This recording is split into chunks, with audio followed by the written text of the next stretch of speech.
Hi, welcome back. We're going to tonight create the base of many soups and dishes. You know, that adds a lot of flavor and texture to many dishes. That's our dog Kateri, the furry menace we call her. She's a big Malamute, big dummy. Be quiet. She doesn't want to see Daddy on camera, I guess. But anyway, we're going to create not a beef stock or chicken stock or fish or even vegetable stock. We're going to create our stock.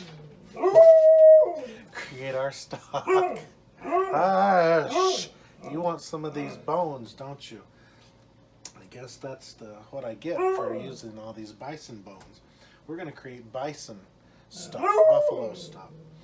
A buffalo is an animal that is very high in protein. It has much more protein than chicken or beef or other animals, fish. And it also has lower fat than even chicken or turkey or fish. And it's not marbled like beef has been grown to do. Beef has little lines of fat in the muscle tissue. Bison is still a wild animal, and it hasn't been reduced to that. Okay, it's still a very lean animal. It also, by the way, has omega-3s in it, which is hard to believe. But what we're going to do is we're going to create a stock from our leftover bison bones. And we've got these are the last of our bison soup bones from back when we had our bison farm, ranch, whatever you want to call it. And these soup bones were I think just leftover stuff from when we would take them to get them slaughtered. Sad fact of life. But if you'll see, we've got the bones here, and I'm guessing this is like tail and maybe some leg meat. I don't even know. But it's meaty chunks of bone that's got lots of tendon and connective tissue in there. The bones are going to sit and simmer in this concoction of herbs and vegetables, things for flavor. But as they sit and simmer and cook over a long period of time, the bones are going to release minerals and vitamins that they've been holding on to.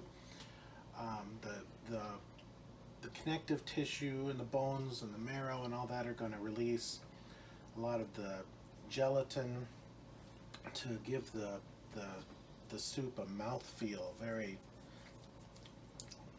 it's almost like fat, but it's not. It gives it that good feeling in your mouth. So that's what's going to happen here, and I'll show you how to do it in just a few minutes. And I've done this before, and it's very tasty in its own right, even though it's used as a base for soups and other dishes. But I like to eat it all by itself. And in fact, it's so good, it's liable to help me to get out the soup spoon. All right, tonight we're going to make bison stock here on the soup spoon.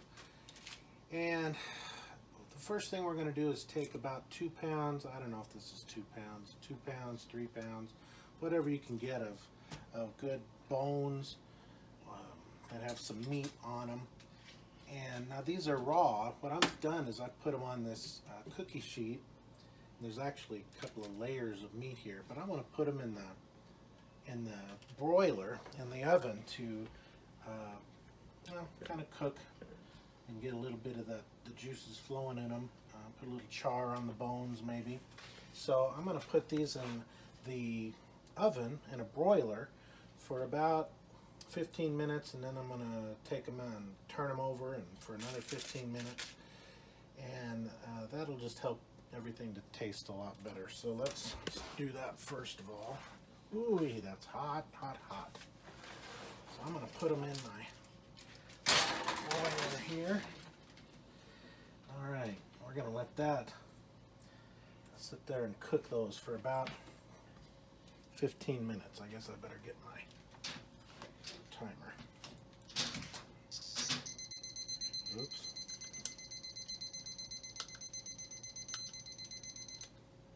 Try that again. There we go. So about 15 minutes. All right.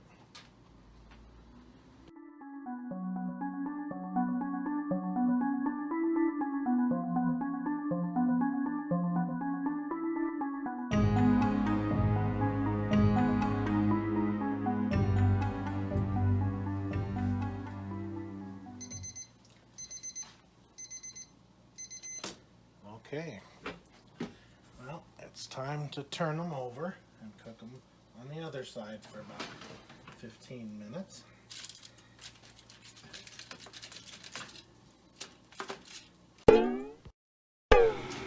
Okay, while we're waiting for the meat to finish browning, we're going to go ahead and create our bouquet garni, our herbs and spices that are going to help flavor our stock. So first I want to go ahead and get in there. I've got a few, I don't know, 10, 15, 20 black peppercorns.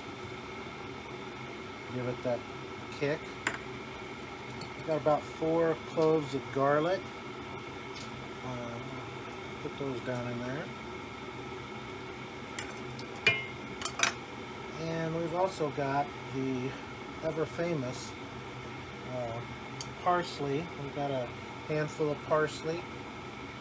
Shove that down in there. We've got a handful of sage. So shove that down in our little handy basket or bag that I got off the internet. Rosemary. Let's see. This one's rosemary. Smells kind of like a cedar tree. Rosemary, and finally a bunch of thyme. So we got parsley, sage, rosemary, and thyme in our little our bouquet garni. Sage smells kind of like bug killer. I don't know about that. So I'm going to go ahead and tie that off, and that's going to be put into the water after we get things going with the meat. Okay, so well, we've browned our meat, our bones on either side, and it smells good. Making me hungry. It smells like a steakhouse in here. But what we want to do is we want to put in enough water to cover this. I've got a gallon here. I'm going to see if I need to get more, because we want to cover the bones and the meat and the other vegetables and spices that are going to bring flavor. Looks like we need a little more.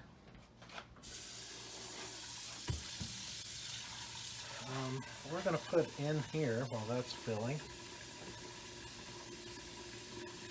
I want to cover the meat. I want to go ahead and put in my bouquet garni with the parsley, sage, rosemary, and thyme, and garlic, and black peppercorns. Alright, let's add a little more water. And I'm going to go ahead and turn on the heat while I'm at it.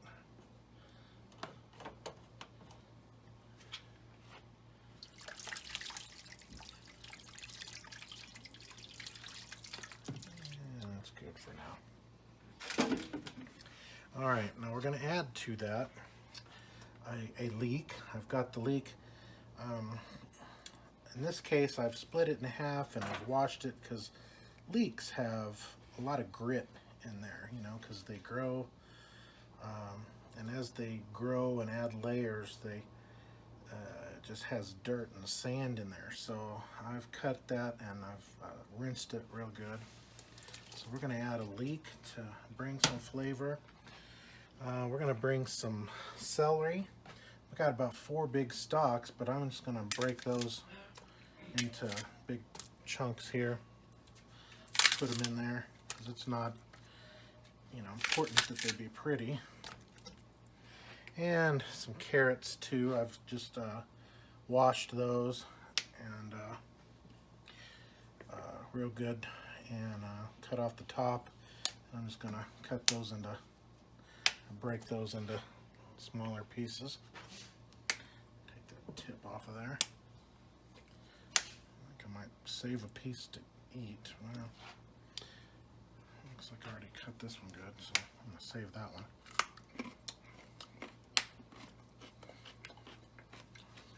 Oh, there we go.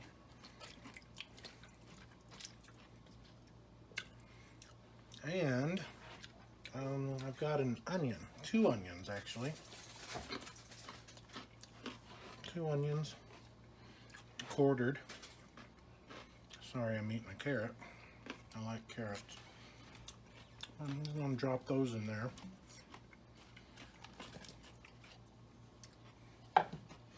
And all these vegetables and our herbs and spices here, they're going to add flavor. What you want them to do though is to stay submerged.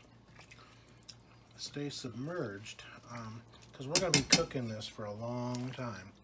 I usually do it for 24 hours at least, if not longer, if I can, to get everything out of the bones and the vegetables.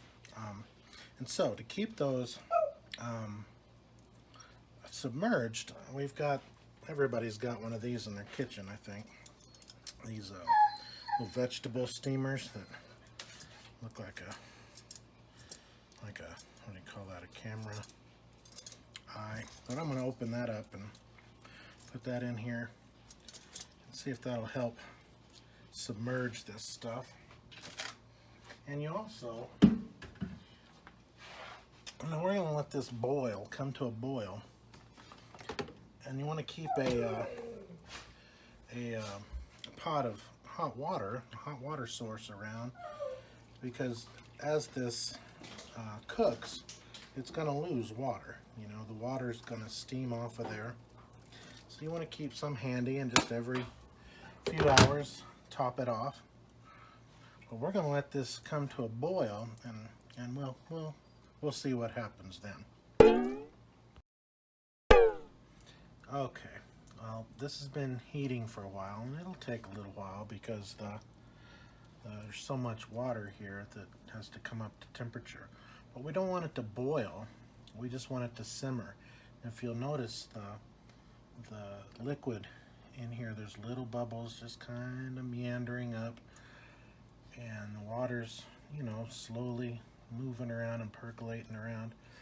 So what I'm going to do is I'm going to go ahead and lower the heat on it now, and we want to slowly cook this, simmer it. We want, to slowly and gradually pull out everything that the bones and the meat and the vegetables and the herbs have to offer, and just slowly give it up into this broth, into this stock. So you'll notice that the leaks leaked out. So I turned our little item upside down there because it seemed like it would work a little better. So I've turned the heat down somewhat to probably about medium low, or low medium, really closer to the low. And I'm going to cover that and just going to let it cook. Now already there is, let me get my skimmer.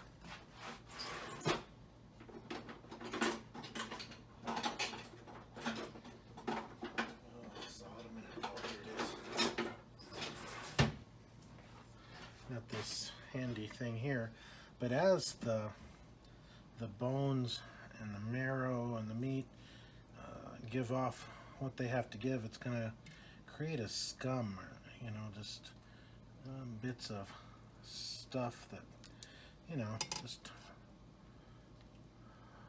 aren't palatable. And as that comes up every half hour or so, you're going to skim that off and just get rid of it. All right. And the first, not you, leak. The first hour, first couple of hours, it'll produce the most. And but after that, it'll slow down. So you'll want to keep an eye on it the first 2 or 3 hours. Every half hour, come check it and skim off the nasties. And but after that, you'll just leave it alone and check on it every few hours. Add some water, and you know, shoot, I'm going to sleep on this one overnight. We'll check in with you and let you know how it's going. Okay, well, I'll tell you what, it is longer than 24 hours later. And this has been sitting and simmering and cooking all evening, all through the night, all day. And here it is, almost midnight. But look at that rich liquid that we have here, this broth, this stock that we have here. All the vegetables. Oh, by the way, I added a couple of bay leaves earlier, and I forgot to tell you about that. But you can see all the vegetables are just falling apart. They've given all they can to the process, and here we have, where did that go? Oh, there's our bag of goodies, our bouquet garni. It's given all it can. Alright, so we have to now kind of separate this out, strain it out. We want to get all the, oh looky, there's one of the bones. There's no meat on it anymore. And that bone, it's still really thick. It's a little brittle, more brittle than it was. But it's the meat's all gone, and it's down in the bottom here. I don't even know. It's just as tender as it can be. So what we have to do is strain this now. So let's enlist the help of one of my sous chefs, John Paul, here in a moment. Because what I'm going to do is I want to try to hold in as much of the big stuff into the pot as we can. And I'm going to strain it through like this. I've got a couple of colanders. If you've seen one of my garlic royale episode, you saw that I tried to do this and found that all my cheesecloth kept falling in there and it just didn't work right. Well, I learned from Alton Brown to go ahead and take 2 colanders or strainers, put the cheesecloth between them, and it'll hold it like that. So we're going to put it into this other pot.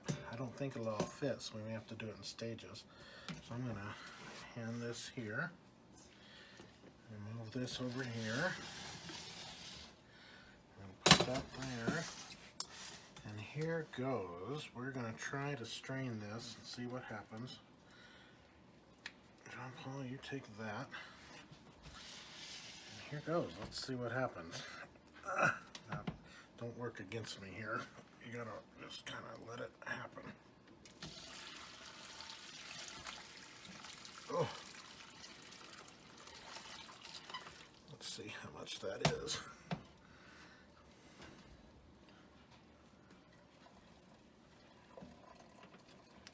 It's just straining. Let's see there. The liquid coming through. Look at that. It's so cool. That's so cool. Alright, let's try to put in a little more.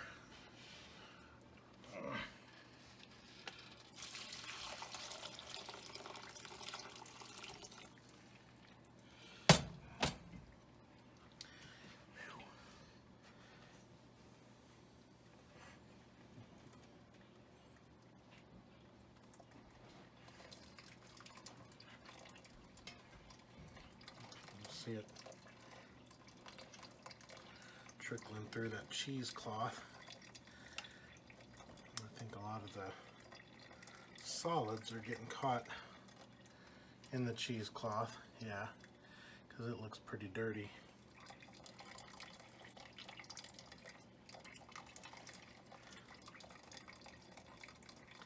So we're going to try to finish doing this. And so we'll be back when we're finished to show you what we're going to do with it. Okay. Well, now that we've made all this delicious broth, this stock, bison stock, now we've got all of this hot, nutrient-dense liquid that is just begging for the bacteria to come and dig in. So we've got to get it cooled down. So if we take these and we put them in the refrigerator or the freezer, all that's going to happen is everything in our refrigerator is going to heat up and go bad, and we're going to be stuck with bad broth. So we've got to find a way to cool this right away. Luckily, it's winter time here at Gentle Horse Studios, and we just got some fresh snow today during spring break, and so what I'm going to do is I'm going to set it out here and let nature cool this stuff down. I'm going to set it in the snow and let it be out here for a couple of hours. I think it'll be safe. It's nice and dark and cold, and I've got on shorts, so let's set it out here. There, and I'll go get the rest. Okay, well, now we've got our stuff cooling out in the snow, but I saved back a little bit to taste and let you know how it tastes. And you know, a lot of people would tell you that these cooked up vegetables that are just soft, and the potatoes and this meat, which is not good cuts of meat, it's very it was very tough and has a lot of connective tissue, silver skin, and that kind of thing. But I'll tell you what, when I do this, make a batch, I just can't help but get in there and take some of this meat and eat it, because I hate to waste that much good buffalo meat. It's just such a good animal. I don't want to waste it. So we've got our broth here and a carrot and some onions, but here goes. Let's see how this tastes.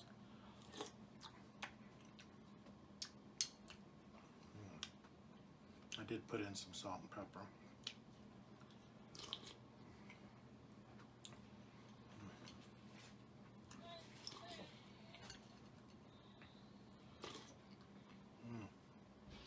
What a good dish to have on a cold night like this. It's got a lot of flavor, and I know that it's packed full of minerals and vitamins, so it's good for you. So it's really tasty. Very good. And the meat is very tender. And if you can get past the connective tissue, you'll like that part too. Yeah, this was definitely worth it. Well, I hope that this long process seemed worthwhile to you. I hope that you'll give it a try, and hope that I've inspired you to get out your The Soup Spoon!